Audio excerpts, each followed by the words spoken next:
Выпускники старших классов Усьмайского района сдали нормы ГТО. Старшеклассники проверили свою физическую форму и сдали нормативы по 10 упражнениям. В подробности в нашем следующем сюжете.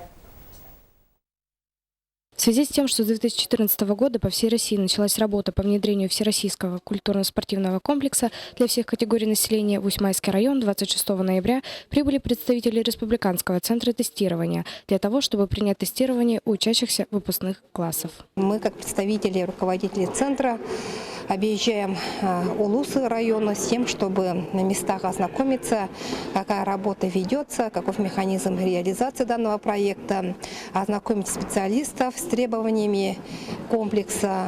И сегодня в рамках этого выезда мы принимаем тестирование среди учащихся выпускных классов старших с тем, чтобы они по окончанию учебного года смогли получить знаки отличия ГТО.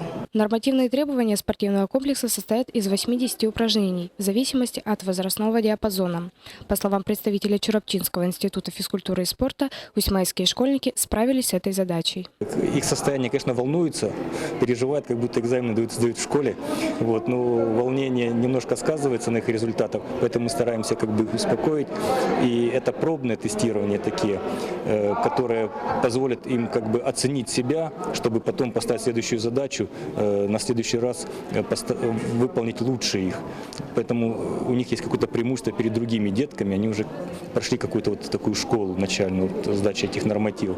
И мы, я думаю, уверены все, что в следующий раз они намного лучше покажут результаты в этих комплексах.